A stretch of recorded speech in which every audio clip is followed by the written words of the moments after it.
I personally have just one PC, and that's the streaming machine, and that was a gift from a buddy of mine. Well, it wasn't really a gift, but he gave me a really great price of $420 for it. I jumped on that price. I was like, dude, are you sure? Yeah, here's your money, man. Thank you. And it's got like what was the graphics card? I always forget. It's a 10. I think it's a 1070.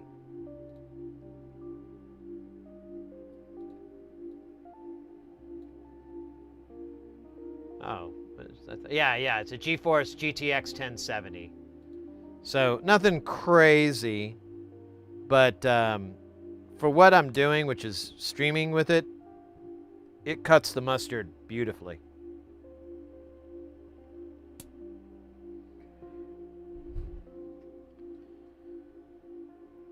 I was thinking about maybe building like a beefier PC for some gaming, but I don't know. I can't ever get myself into gaming anymore. Every time I try, I realize that I'm just bored with it. But I keep trying. Recently, 2 games from my past. One, like a company has picked back up, or I don't know if it's a company, it's a group or whatever, but they got the rights to the code and everything, and they're trying to bring the game back so that you can play it, but they're having to build the servers from scratch. They don't have the code for the servers, so they're trying to figure that all out. And upon talking about it with some friends or whatever, this one game that I love, Titanfall 2, came into the conversation, and I was like, oh, I love that game, but it kind of died off. And one of the cats in chat, this is in another stream, they're like, nah, it's not dead. I'm like, really? And I played it on my PlayStation, and yeah, it's dead over there. There's only like 300 people playing. But I checked it out on Steam, and there was like over 1,000 people playing, and I'm like, oh, I guess I need to go to Steam. I had it on Xbox, but I got rid of my Xbox Live account because I just wasn't using it, and I was like, I could save all this money. So, and I think I need that in order to play it.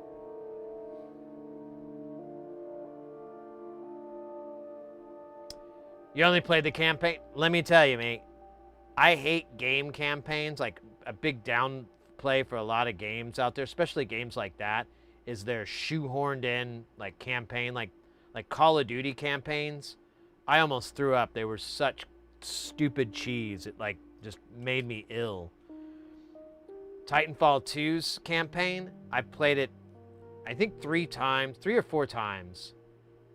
And I still get misty-eyed every time at the end. Every time. I'm just like, oh my gosh. This story is so good, and it's such a great...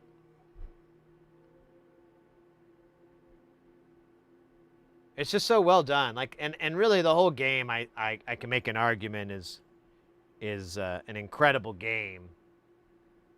But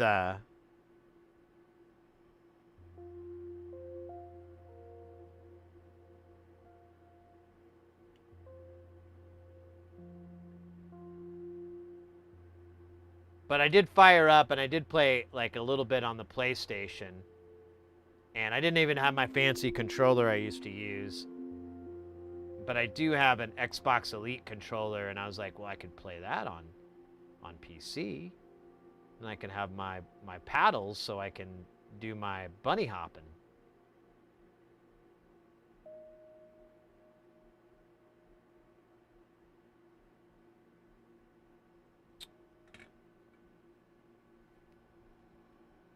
Yeah, me neither. I bought that game like at least a half a dozen times and gave it to friends and whatnot. Like, just because I'm like, it's such a great game, trust me. And they're like, oh, well, I don't have an Xbox, Live account, or I don't have, I'm like, you can play the campaign. You won't be mad at that. It's a fast story. It probably takes about 8 hours or so to get through, and it's easily my favorite campaign. I think the only thing that really comes close is like when I played Final Fantasy VII back in like 2000 or whatever. That's the only thing I can think of where I was like that invested in the story that I would get, you know, a little emotional about it. Yeah, and then the actual multiplayer part of the game itself is my favorite. I just love it. You know, you're running along, you know, fighting people, fighting guys or whatever, and then you charge up your Titan, and then you call it in, and that sound effect of it just dropping in and like, you know, it's at supersonic speeds because of the speed, and it's crackling, and you get like this, you know, sonic boom sound, and then he lands and he poses, you know, with their fist in the ground and everything, like Iron Man kind of shit, and then you run up and it scoops you up and throws you in the cockpit, and then the cockpit goes live with the monitors coming on individually, like pure chef's kiss. Some of the coolest, I can't even believe that existed. And a lot of the people that worked on that were like, especially for that time, some of the most talented in the game. The dude that did like most of the animations for the gun reloads, that's what that guy does. He used to have a YouTube page, but it's gone now. And it was nothing but reload animations, and he had tons and tons of videos of it, and they were hilarious. Like, one was a pistol, and the clip would come out, and it would just keep going and going and going, like it made no sense. And then it would pop out, and then you grab another one and just go, and it you know, logically made no sense.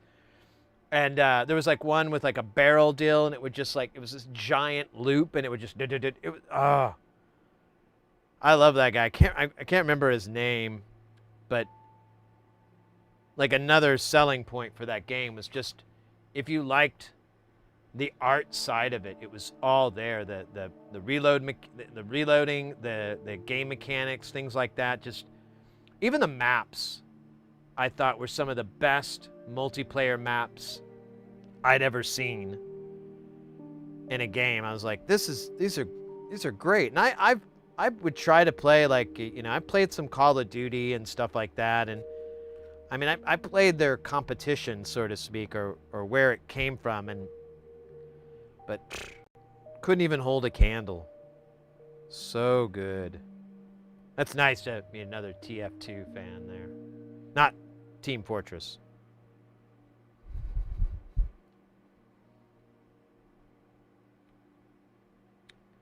But I'm kind of interested in playing that again. I don't really need a souped up computer for that. I think I don't know if I could do 4K, but I don't really need it. If I really, really go nuts, I got this nice 1440 monitor. Wait a minute. Does it go this way? Yeah, doofus. Damn. Damn me. Being cold. 1440 monitor, and I'll just, you know, I could do that probably with my video card that I have. Protect the pilot. Protocol 3, baby. Protocol 3. All right. So we got our sandwich together. This is some deadly waters we're on here. We got to be careful. Now this thing is 1-to-1, so I can't put it in the Omnivice, so we're just gonna have to suffer here. I'm gonna do a couple of tacks real quick. Let me give you a view so you can see. So we'll get a couple of tacks on this, and then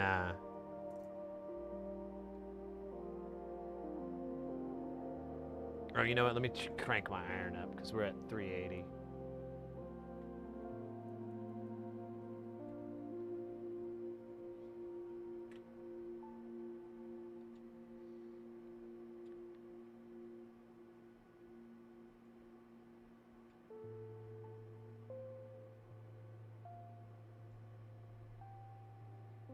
Okay, and then this side we'll tack 2, and we should be good, so we don't have to worry about it blowing apart.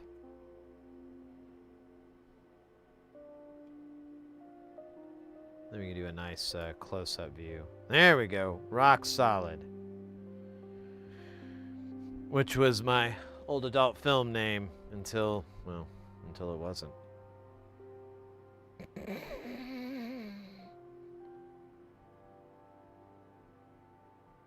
Rock solid, check it and see. Been using nectar from a bunch of bees. Actually, let me see. Let me do it this way. This will be cooler, sexier, simpler, and symposium.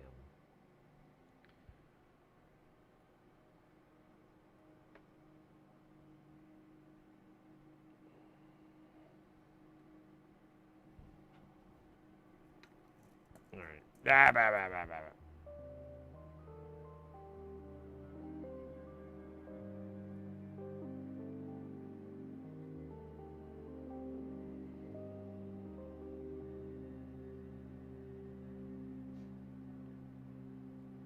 It's funny, I got a notification from like a social media thing that was for Ben Jordan. But there's like this guy I work with and his name is Ben, well, I won't say his full name, but it's almost the same amount of letters and everything, and I work with this guy, and I thought for a minute, like, is that motherfucker contacting me at 1 a.m. on a Thursday? What a jerk. But then I realized I was totally got the wrong guy. And it was just a notification that Ben Jordan posted. It wasn't that he was trying to reach me.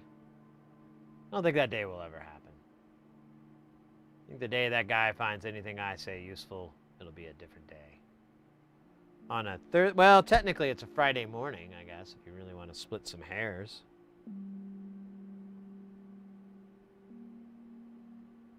I had that, I had that.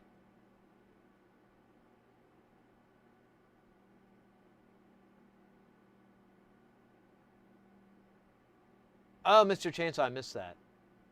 Man, I'm just now I apologize, guys. I'm a worst streamer. So bad at reading chat sometimes. I try not to, but you know, it happens. It's usually drug related. I was able to feature. It was lucky I was access the CPU board and this update the BIOS. Electro 1, people work? What's that mean? I know.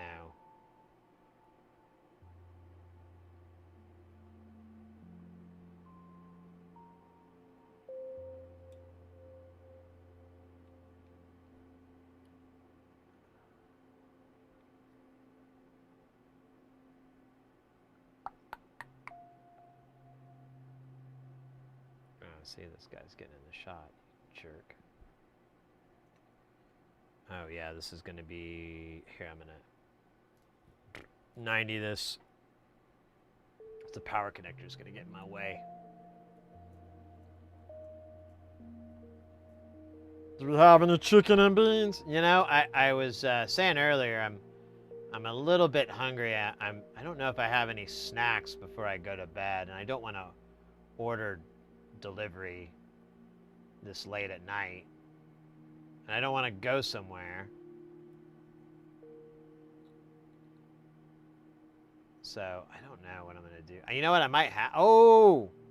I know exactly what I'm going to do after the stream, as long as the missus, I don't bother her. But I think I'm going to make some grilled cheese. Because we got some, I may not even grill it. I might just have a cheese sandwich, because cheese sandwiches are good.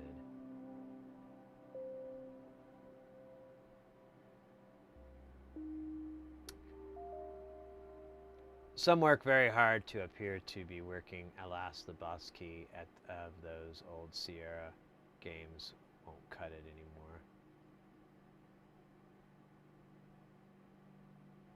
MLZ database update a few minutes ago. Oh, damn.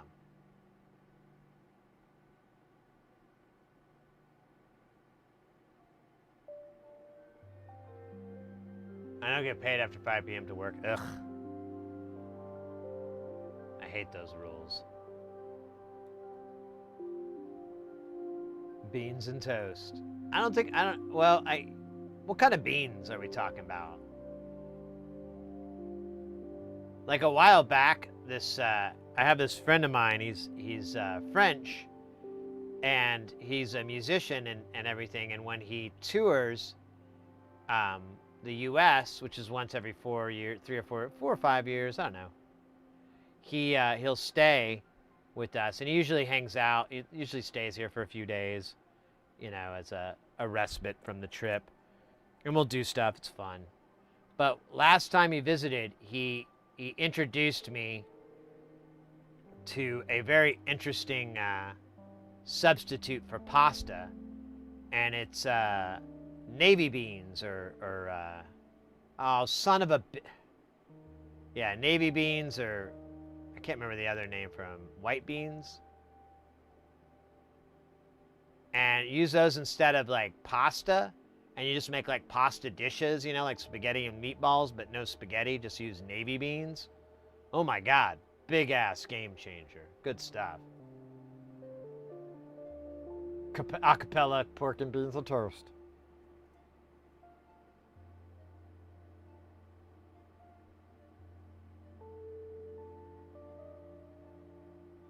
Wait, what do you got, Ekin? Let me see. Do you have an air fryer? I do, but it doesn't work like a regular air fryer. It's kind of... It's a toaster oven that air fries, I guess. I don't know. I don't use it. The missus got it for herself. But anyways, DJ Doy taught me the air fryer grilled. Oh, yeah. He's big on... I almost thought I could summon him by bringing up grilled cheese, but it's kind of late. I think he's got to work tomorrow, so...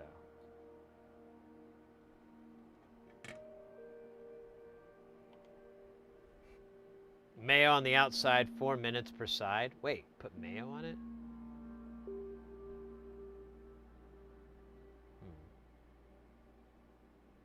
Spicy tomato soup with buttered toast. Oh, scheisse.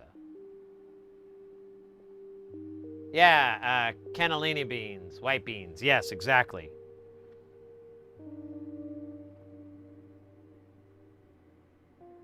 And so now I have like a lot of those beans because I bought a bunch because I was like kind of obsessed.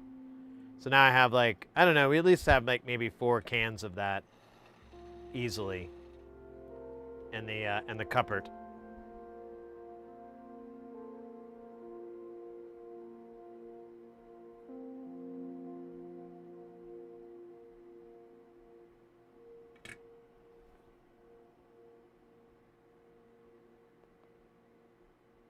Looks like there's solder in here.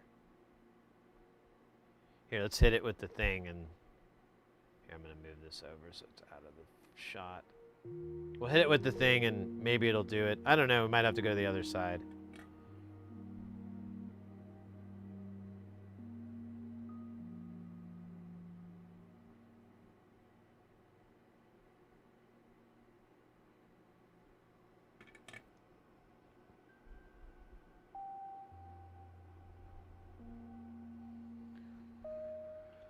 All right.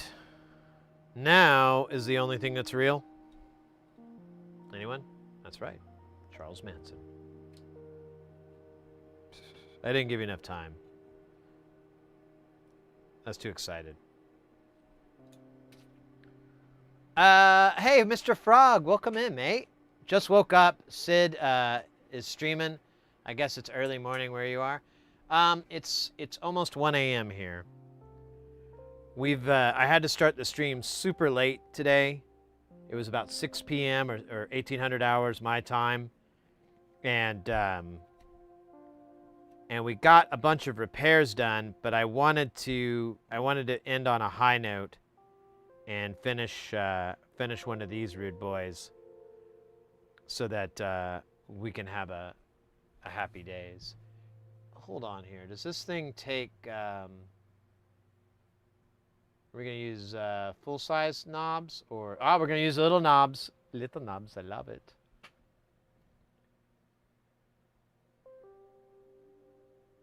Is an Italian thing. It is. So my friend that taught me, who's French and everything, his girlfriend, or maybe their fiance, I don't know, his significant other. There we go. That's the right word. She's from Spain, and he's from France. You know, it's that classic Montague Capulet scenario, and she's the one that I think like introduced him to the recipe.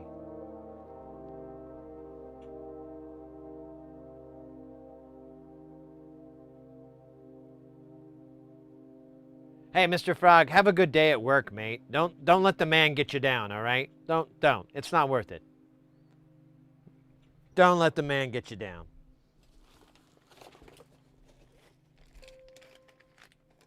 All right. Speaking of getting down, we need 3 of these and like a boatload of those. I don't even know how many we need. Let me look at the list. 12. That's a dozen. Atom Fighter, welcome in, mate.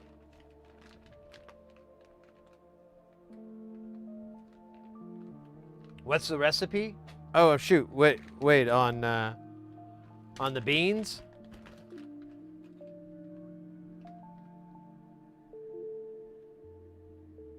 My grandmother made it every week. I made it yesterday. Oh, nice.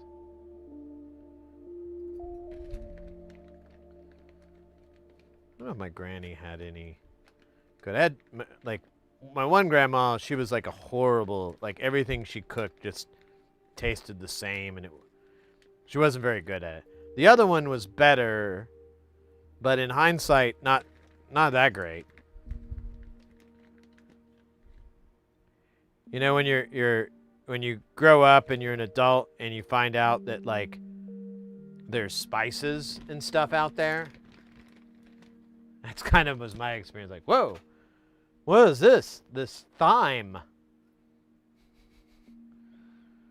What is this? Rosemary? Like the baby?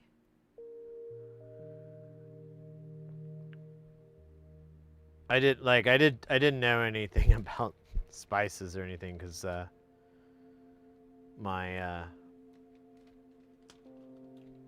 don't know how to put it. My family was very white. I'm kidding. That's not a good joke. I shouldn't make that joke.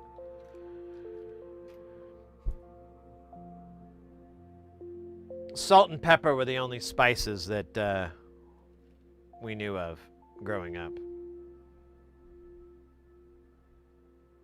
And nowadays, when I visit my mom, although I never liked cantaloupe, but I know people who do who say, oh, it's the best, but she'll just sit there with like some chopped up cantaloupe and just pour salt, not out of the salt shaker, out of the salt container. And then she'd eat it, and I'm like, Mom, I don't know if all that's good for you. And she's like, well, it's low sodium. That's like saying it's low cancer. You're still getting cancer from it, just not as quickly. She's like, oh, Sid, you're being crazy. I'm like, yeah, crazy me, thinking that consuming a rock from the ground in mass doses is bad for you. What do I know? Could be bad for you. Oh yeah, and then she's like, it has iodine in it, and I'm like, I don't think you're making the argument you think you are. We don't have to worry about scurvy. But anyways, these are the arguments I have with my mom. I apologize for bringing you into it. But now, you are with it. We're close, guys. I still don't know if we have the power for this thing, because it takes so much juice. We might, I don't know how much power we're using on space station. So we might be able to run a cable to it and make it over here. Or I could just like kind of shoehorn a camera aimed at it and we could listen to it there, but I don't know. We'll find out. We'll find out the limits of our technology. Because this module uses, like most modules, especially analog ones, they use about 40. Anyone else cook? I learned from COVID that I can't. I used to think that I was an okay cook and my wife wasn't that great or something like that.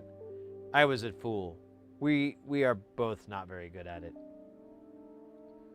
And that's partially the reason we fell in love.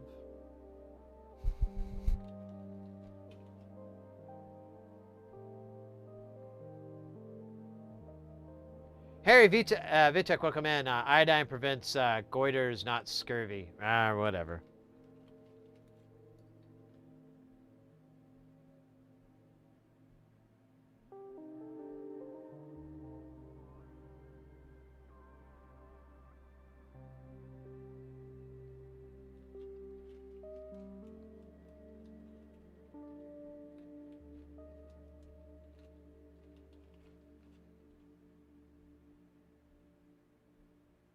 I learned from YouTube or from friends. Anyways, I am hungry. I think I'm gonna after we're done tonight, I'm gonna, if it's not too late, I don't want to keep the missus up. Although, you know, to be fair, she just like does that to me, so we'll see. We'll see.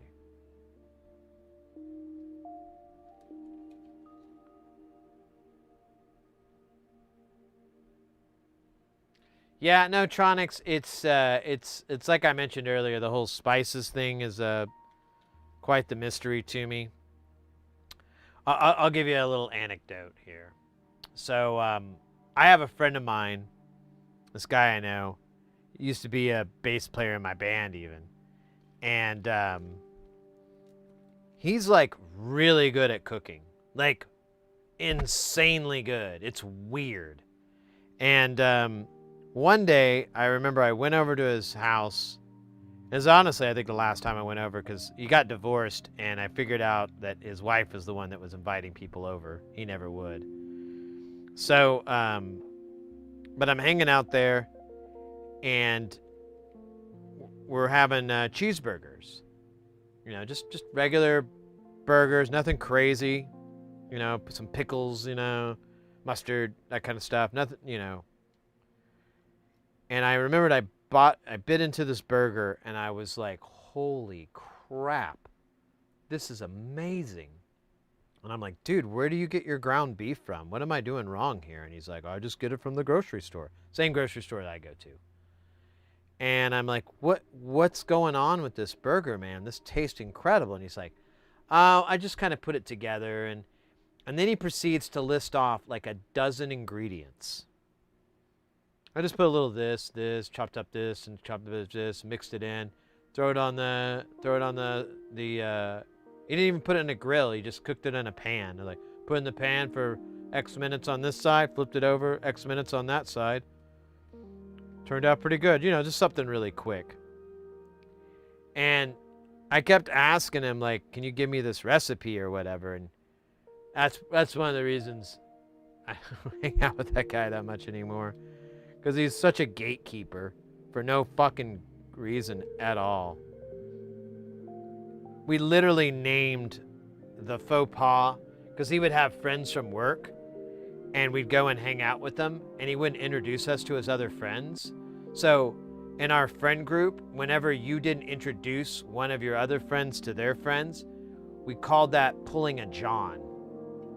Oh, you're pulling a John, are you? Or we used his last name, which I'm not going to say his last name, but we're like, oh, you're pulling a Thomas or whatever the heck.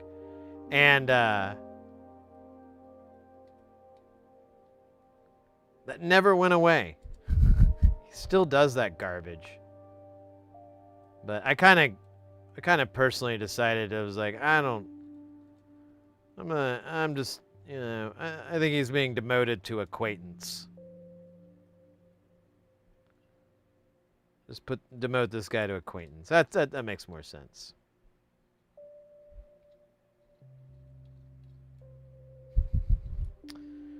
All right, now we get the magic of the Omnivice.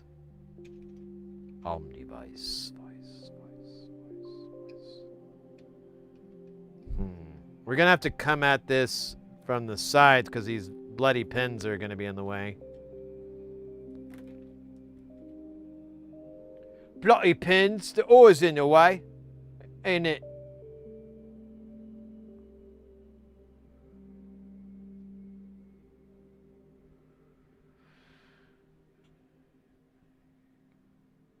Yeah, no, he's such a gatekeeper. That's why I don't know.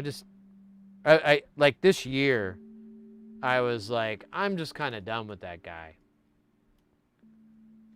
I'm just kind of done. Like, I'm not gonna like. I'm just not gonna try. I'm not gonna try with him. I'm just gonna be like, hey, you know what?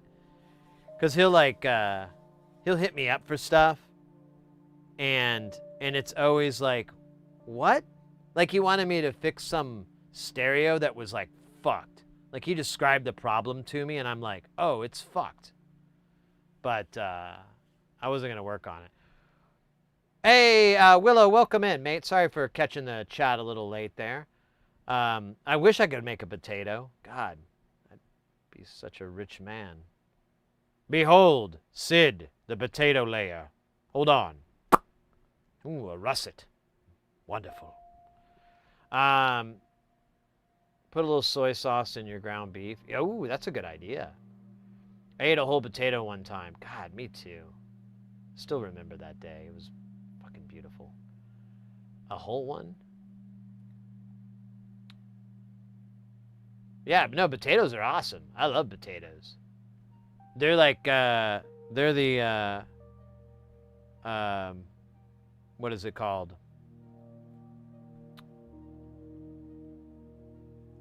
Oh, shit, I can't think of the word.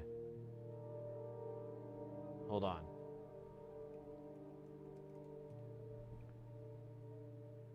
Yeah, there you go. They're the tuber of the sea. Wait, that doesn't make sense. Whatever. They're a yummy vegetable that more or less brings me closer to immortality. I'm jelly of the Omnivice and the tip cleaner. I feel like I need those to be fully hacko-ganged. I know, right? So your chance for getting an Omnivice is coming up.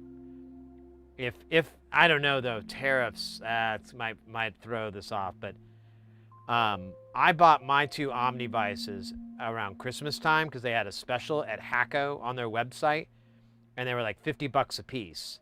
And I bought the pair, and then since I spent $100, they gave me like a free gift, and they had a bunch of different things. But I got a coffee cup, big old coffee mug, my favorite coffee mug. It's huge. Huge. It's the best. Yeah. Oh yeah. You already mentioned the mug. I don't know if I've eaten raw potatoes. I can't do that one. Can still make French fries as great as my aunt. I've tried to recreate it. I never asked before that she. That's too bad.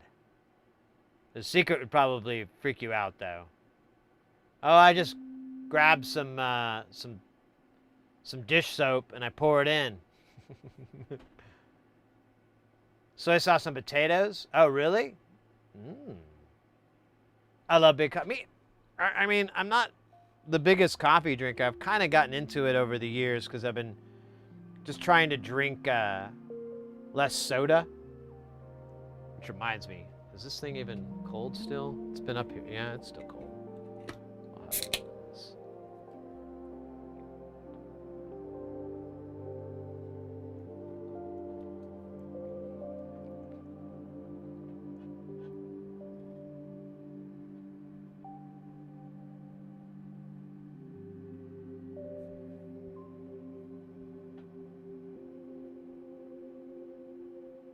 The old OG way for fries was boiling them, I think.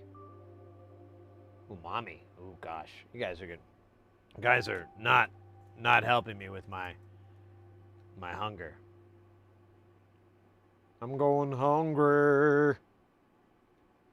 I don't mind stealing umami from the house of the good. That doesn't rhyme. From the guy who smells like shit. Well, that doesn't work either. I'm getting umami. There you go, that worked. I'm getting umami. I'm getting umami. Yeah.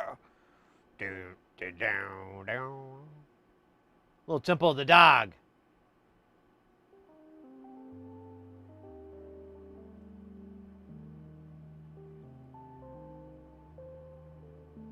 Man, everybody was making super groups. Even when it wasn't that super, they were making. You know, this is eating away at me in my soul.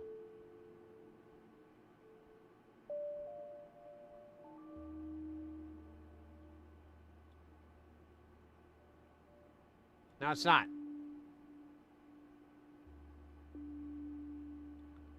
My soul is free once again. Less soda, more beer. Yeah, I've been taking a little bit of a mild break from beer. I had some on, I think I had some. I had a beer, maybe. No, I had a couple of beers, that's right. I had some beers the other, on Halloween. Wasn't too bad. I was like, oh shit, I lost my. Ah shit. Stand by here. Can't hear anything. There we go.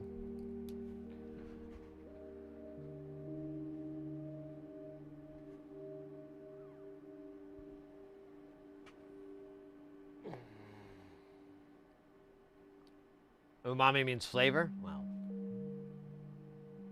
Take me to Umami Town.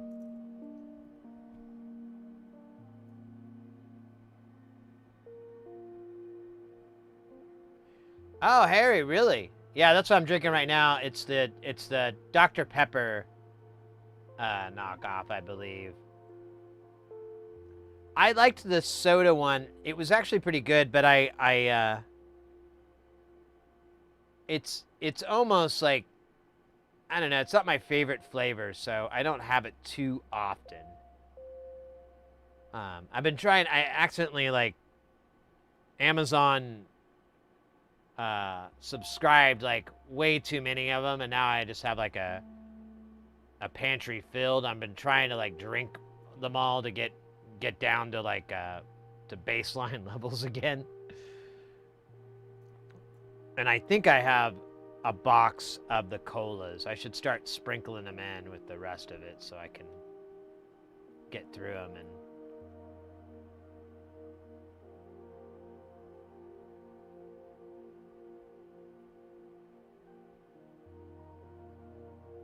oh yeah, there's tons of and we were like looking at them the other day. They have like some new flavors that I wasn't even aware of, and they brought some flavors back that I thought were gone.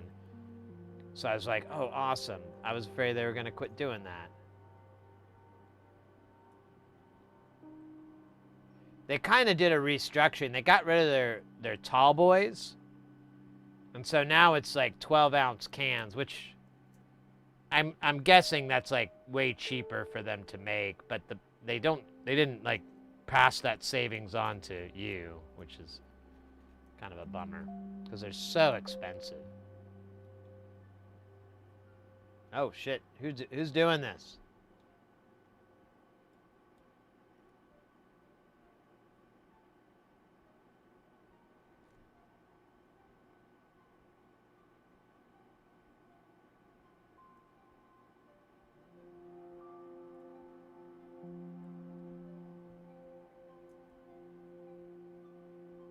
Umami means delicious, savory taste. Ah.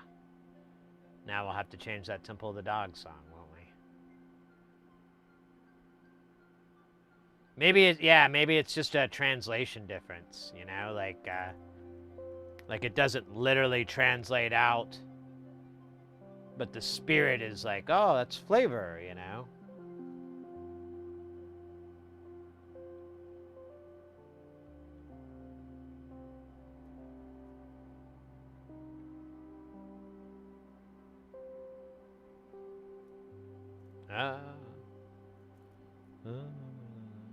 We're so close, mates, to hearing what it sounds like to listen to a bunch of reverbs.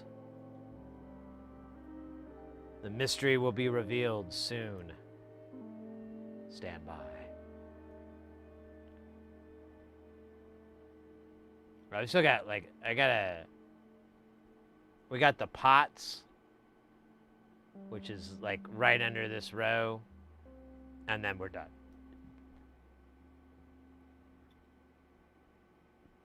And then we get to find out what the limit of my module tester's current is. Oh yeah, I think I never finished that sentence. So most analog modules, they might take up 20, 30 milliamps. 40, you know, if it's a big thing or something like that. Eurorack modules with an MCU of some sort, like a processor, a digital one, those will sometimes take up 100 milliamps. I've seen some that go up to like 120, 150, but that's like not very common. This thing takes up 260 milliamps in the current configuration we did. You can get it to be a little bit less, but it's still over 200 milliamps, which is just fucking insane. And I was like, I don't know if I can add this to the rig without giving it its own power supply, because it's so much power. And I have it set up to pull that off if we need to, but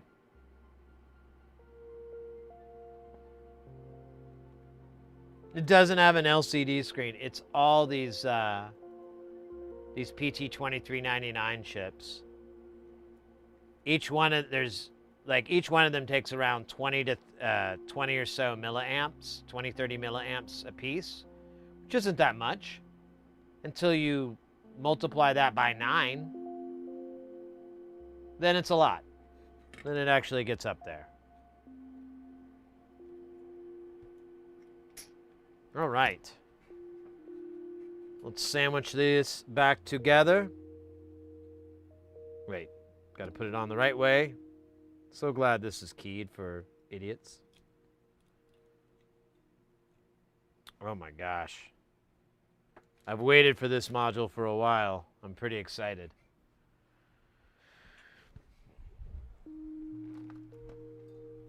Oh.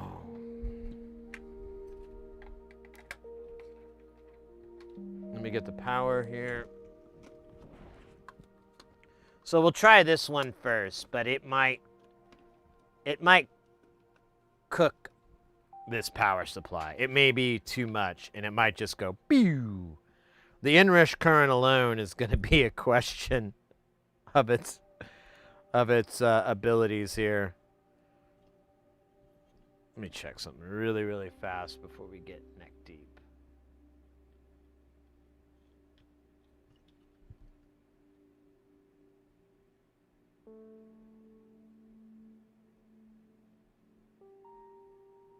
All right, we're good.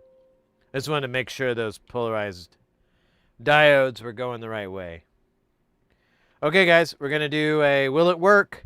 If it powers up, well, actually, I don't know. This screen should light up if everything's good. But if we overdraw it, it might go dark, so. On 3, 3. Yo! Okay. Well, let's keep pushing it. We're going to go into the all out.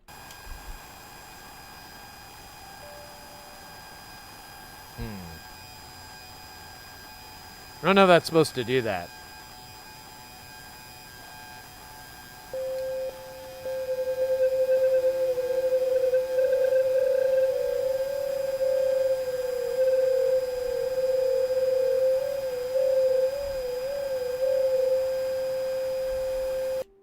It works, but it doesn't work well. Let's figure out if that noise is on all of these inputs or all these outputs. Okay, no. Yes.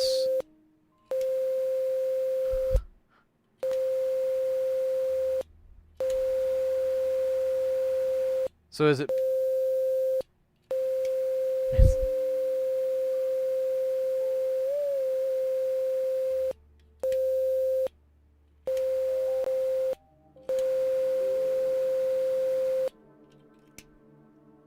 Oh, hey. We'll have to take a look at that. Oh. So this is not 100% working. We've got some issues down the line.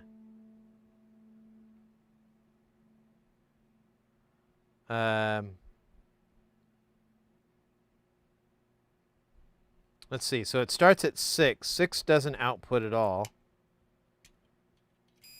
7 makes a high-pitched squealing noise. 8 makes noise. So let's do some quick troubleshooting on this. God, it does get warm. I can already feel the heat.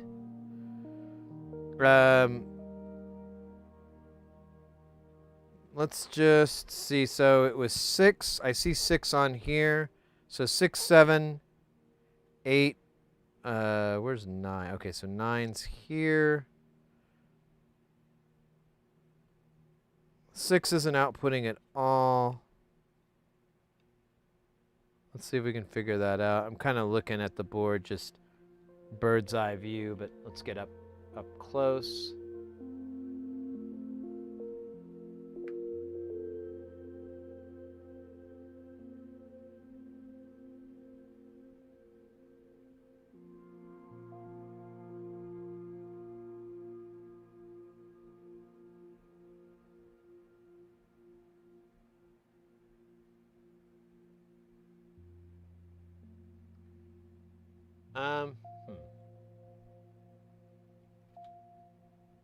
I think that's just flux. Oh wait, this is a working. Oh no, no, no.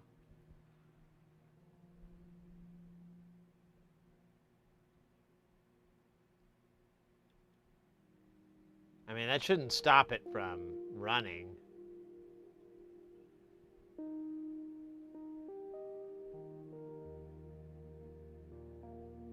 We might have to troubleshoot this on Saturday because we'll need the scope to really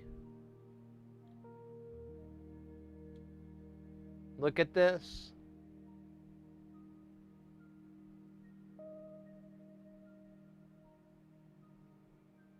Hey, DeGrinchy, what? This is a broadcast from Sit Here Z Station.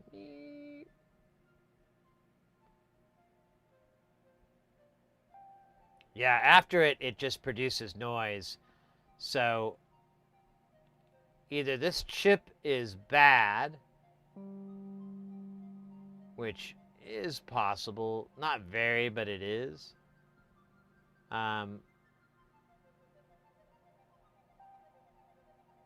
There's 6 on here, so 6 will feed in, but like, where's our input from it? So 5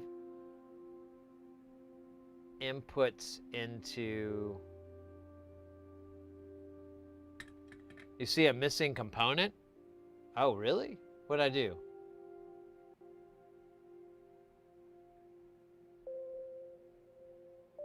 That'd be hilarious if I just fucking have a high impedance air gap. So this one works. This is 5, and then it feeds into 6. So move up. All right, all right, all right. Oh, you know what? That guy isn't soldered in. This pin. Stand by, I'm just gonna do it real fast. Not sure if that's what you were talking about.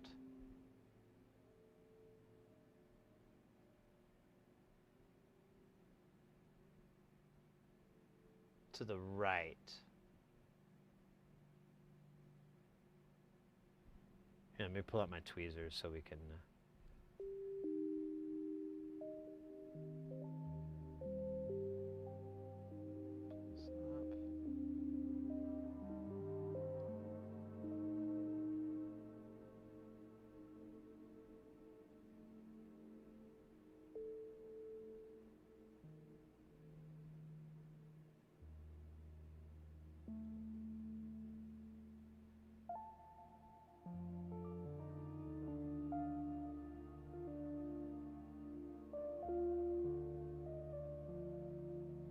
So it's on the right to the edge.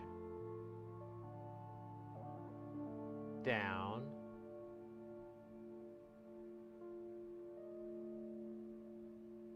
Huh, I don't see what you're talking about.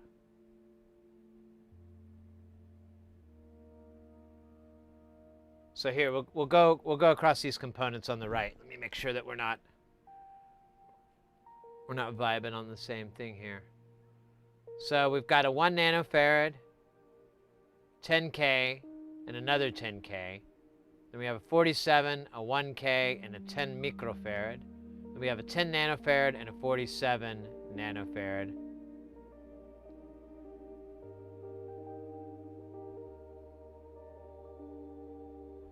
So these are vias. They're electroplated, so they do pass through. We don't have to solder them. Above the word Noel.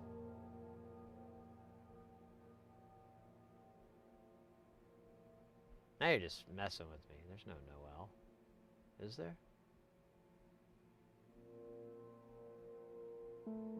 This?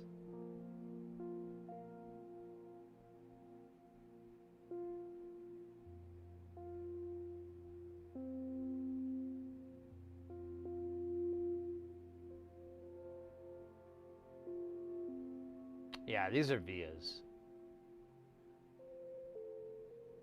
But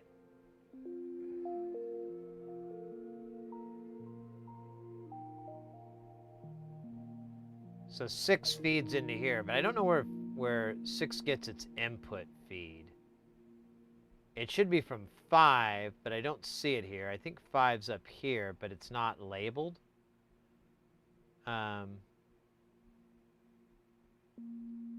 I could look up the pins on this chip and see which one is the input pin.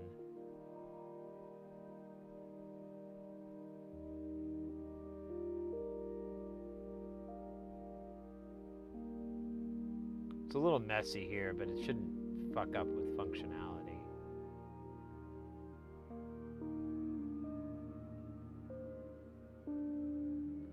Well, let's see. This wasn't soldered in. I don't think it goes to anything, but let's just give it a try. Because I did miss that, and that will...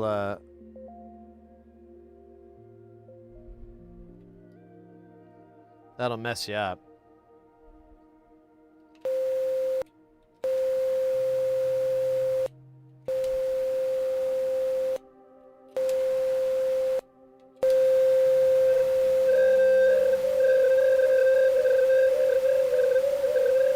That's what it was.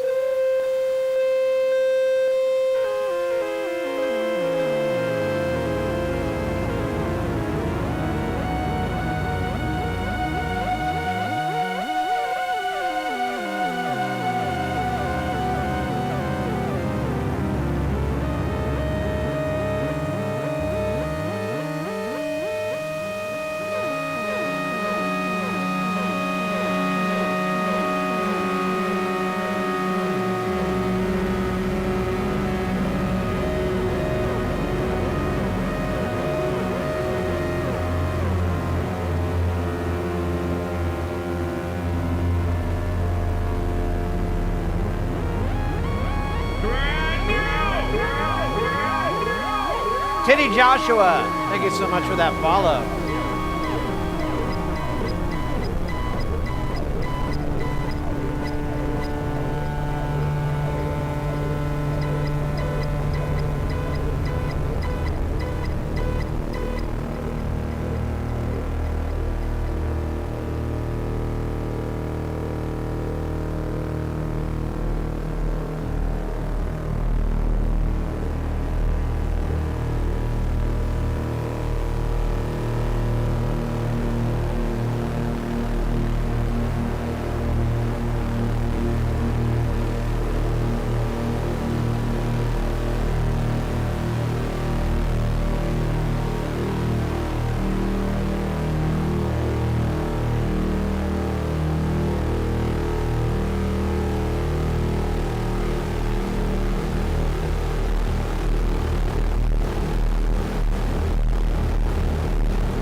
It takes so long.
Guys, I don't swear very often, as you may know, but that is fucking amazing. That was worth it. That was 100% worth all the money and time, because it's not cheap, all these chips. I mean, I got a good deal on them, but they're still not very... Oh, wow. Real fast, let's get the old camera out. I want to see the thermals on this. Just for S's and G's here.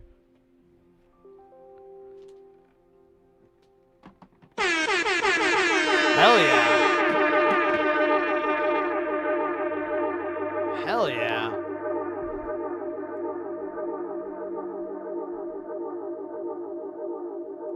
Yeah, there's a lot of noise, but I think that adds to its charm. Kelton, good to see you, mate. It's the evening time. Yeah, I love when you go to the later stages, it takes so long for it to go down the chain before it hits it. It's kind of funny.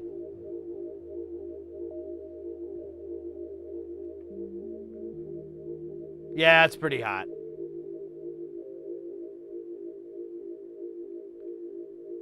I'm getting 58C, 70C on the 72C on these chips. On these regulators here.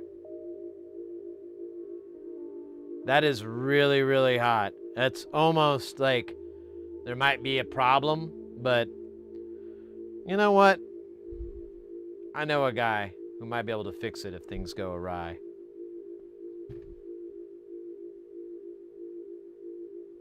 You've been talking about it for so long. Yeah, I know. I've been so hyped. Hey, and this thing apparently can take 260 milliamps.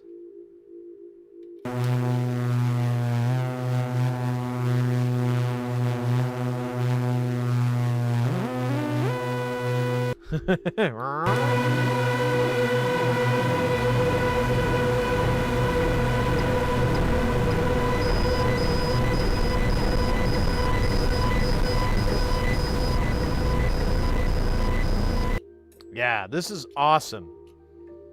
100% very happy with it. May not do that extra power supply for it like I thought I might. Might just throw it in space station and see if the power supply trips. It has like a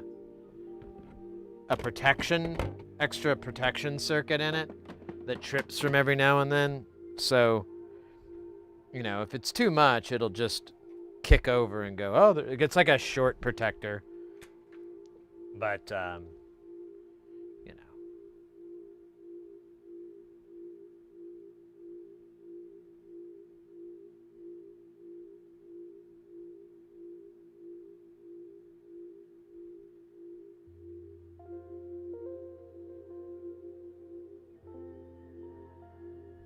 Mini fans. You know, the designer of it, he brought up that it gets really hot. In fact, here let's quote the man himself here. Flying 8 have fixed delays. It is noisy, but that is the whole point. At certain settings, you can get some interesting effects. By default, out 6 is fed into the feedback input, but feel free. Ah, okay. Well, there's what was our issue with the noise we were getting. With 6 not working. Take one out. Even better, take one of the outs and process it through a VCF or a phase shifter and then feed it back. There are outputs from stage 1 through 8. 9 misses out, but it's summed into all of it. This module can also be used as a pseudo stereo for multi-panning. There are a couple of options in building it. Blah blah blah blah blah blah blah blah blah blah blah blah blah. Oh, so another point out mention is the module sucks a lot of current.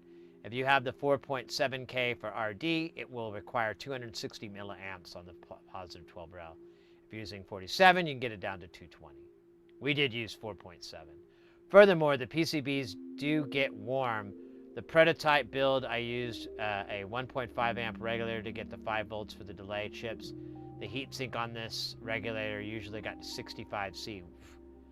Not dangerously hot, but I didn't like it. So but oddly, yeah, he says at 50C, but we're getting like 72 according to that thermal. So I don't know.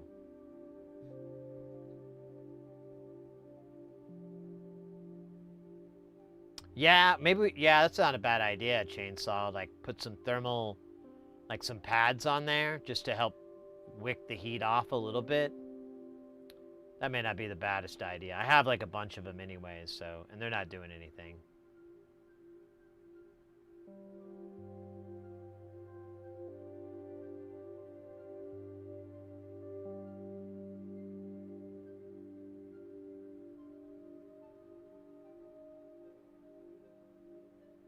Yeah, I'm not gonna do the fan. If it, like I said, if it dies, it's cool. I'll just have something to work on.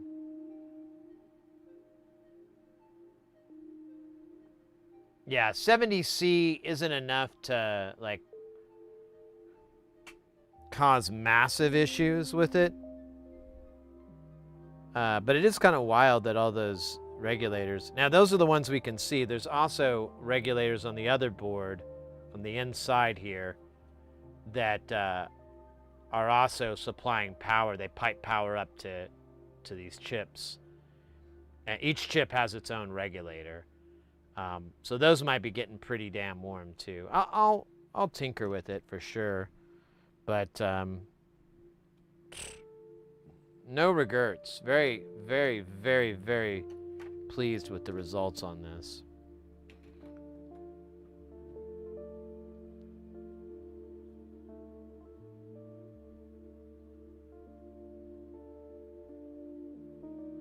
Let me put the bits on here, and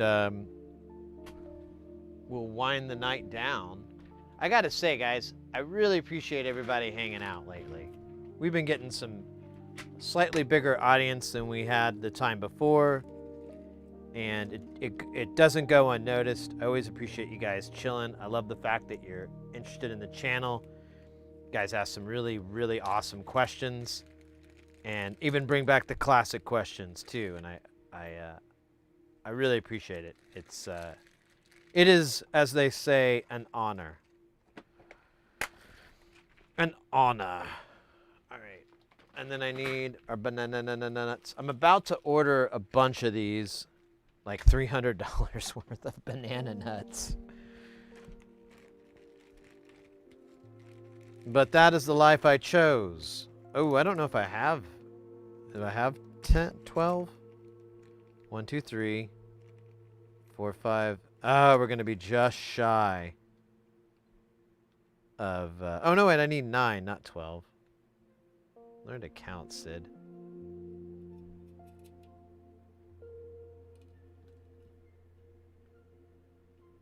Yeah, today was loaded with W's. Loaded with W's. If I get that X32, like I said, I will post it on our social medias. If... I'll post if it works. If it doesn't work, we'll talk about it Saturday. I don't want to like necessarily go, we're still fucked. You know, that's not like a really exciting post. Oh, wait. Didn't I pull? I guess I did not. Oh, we are going to be one shy here. All right, well that's oh, nope, nope, nope, there it is. But we are out of black, guys. That didn't come out the way I wanted it to. Black banana nuts, which is our AC or bipolar signal output. So anything that has a black nut on it is an output, and the signal will be plus or minus 5 typically.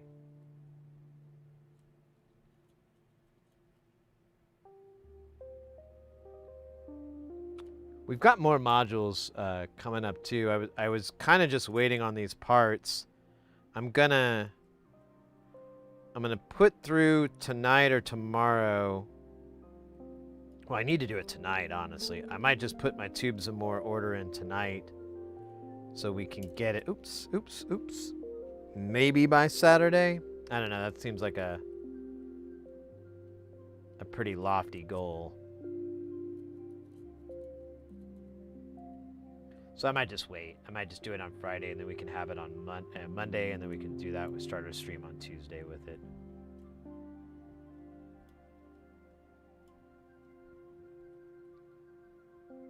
Oh, I don't have. Oh, or do I now?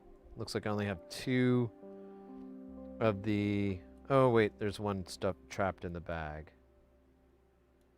Trapped in the bag. Just like your mom. Getting all kind of edgy tonight.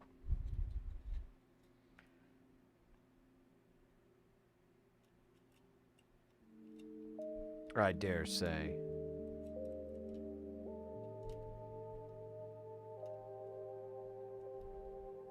Well, Porphyry will be, I know they're a big fan of the... They just like myself have become a massive NLC nut, big fan, and I know they're going to be very curious on how this ended up sounding. I'm pretty sure they dipped out earlier, but I know they're gonna be like, well. Is it cool? Yeah, it's pretty cool.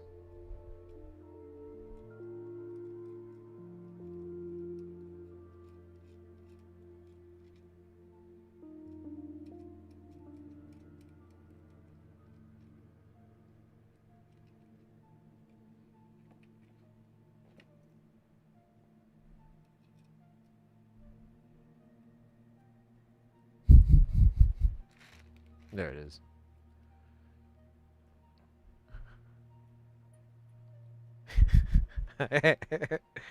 Oh, I don't know if you guys have ever seen I Think You Should Leave with oh, shit.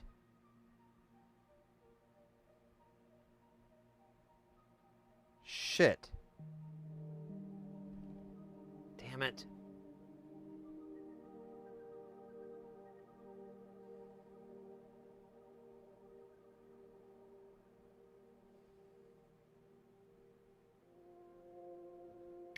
I'm just gonna put this on here, and then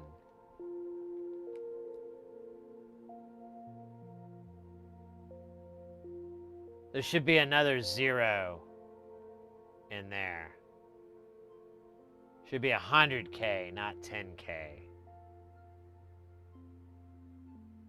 It would be the one time I soldered in the lugs too. It's like Murphy's Law just never stops. Ah, shit. Well, all right. Well, so we do have a little bit of work on Saturday because we're going to take these stupid pots out and replace them with the right value. Because I'm a schmuck and I totally put the wrong ones on. God bloody hell. I was all excited. I forgot to read what the bag said, or even the pots themselves. It's not going to be like a night or day, but I should get more range, I think. Because that's what I did notice, like, it's not a ton of range, and now I know why, because it's only going to like a tenth of what it would be. But whatever, it wouldn't be a Sid Heresy stream without me making a completely moronic, stupid move like that. No, that wouldn't make any sense. But we did prove it works, so that's most important part. And we also proved that I have difficulty reading labels. Damn it. It's not good. Not good, not good, not good. But whatever, man. It's all fixable. Just not by me. Oh, wait. Actually, it is going to be by me, because I got to fix them. But that'll be all right. All right. Well, let's see here. It is pretty quiet at this time of night on them Twitchverse. Let me see if there's any anybody in the SciTech channel that we haven't rated in before there. It looks like the second most popular channel to us is Live Earthquakes Report. That's a little bit of a bummer. Let's see, is there anybody streaming on that we could rate? No, God, there's like 16 channels on it. Almost all of them are unmanned, it looks like.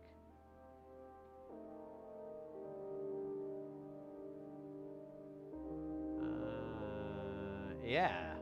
Oh, wow. It's kind of a bummer.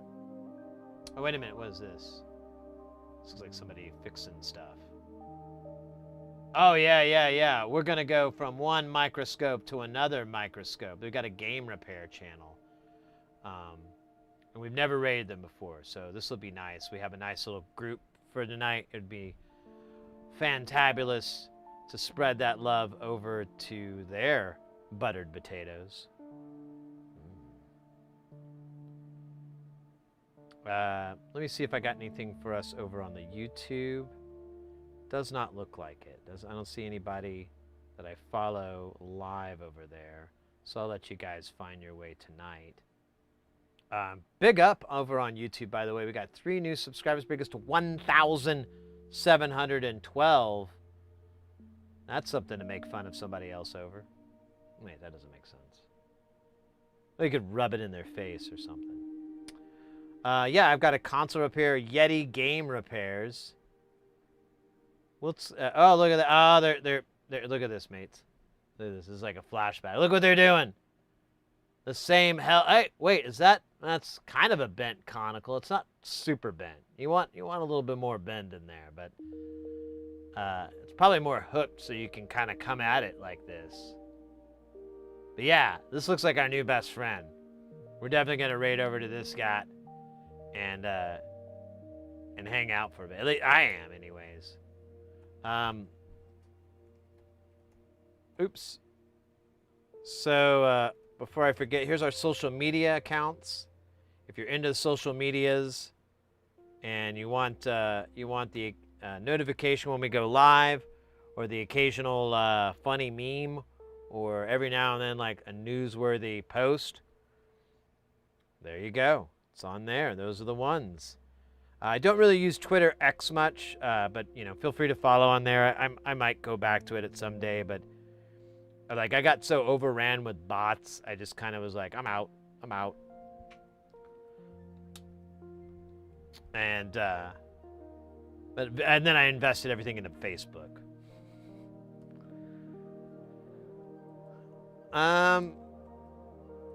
And over on YouTube today we got 7 new followers. Let's go. Damn. Wait, that's not right. No, we got 1, 2, 3 new followers. It was counting the previous day. That was stupid. And then we also got today, we got 2 subs. Ekin and Whimsical Ravioli, killing it with their long-term love. Thank you so much, mates. And we got a raid earlier from DJ Semicolon. That was nice. That was always cool. So yeah, today was awesome, guys. I thank you so much. I know we had to start late because of my dental thing, but that's behind us now. And yeah, it was fun. I mean, other than accidentally putting the wrong value on something. Who says it was an accident? It's probably intentional. There we go. Look at that. Ooh, you can kind of see the texturing there. That's sexy. We'll be back on... Hey, Mr. Chainsaw. Yeah, mate. You too. You too. We'll be back on Saturday. Expect a fairly lengthy stream Saturday, I believe. Let's see. What's today? There's Friday, Saturday. Yeah, we should have a fairly good stream on Saturday. We'll get a bunch of stuff working on. Hopefully, we won't be working on that X32. But we'll see. I have to replace the port, which is like the only thing I can think of. I may try updating the firmware again, seeing if I can reflash it. But we'll see. We'll figure it out. See how it goes. Let's get our raid rolling. And get our booties out of here. Guys, I said it before. I'm going to say it again. Thank you very, very much for an awesome, awesome day. Awesome stream. Awesome night. Take care of yourselves. Take care of your friends, your loved ones, your fur babies, your feathered babies if you keep birds. I don't know. But yeah, take care of those cats and dogs and friends, whatever. I meant cats as in people. But take care of them. Have a good have a good weekend. Have a good rest of the week. I can't wait to see you guys again. I'm just going to fade away all dramatically and throw up our sweet logo courtesy of our good buddy DJ Doey. We're going to raid over tonight into, on Twitch, over to Yeti Games Repair. They're doing some microscope action with the soldering iron. You know it. You love it. I know I do. Party on, guys. Keep it real.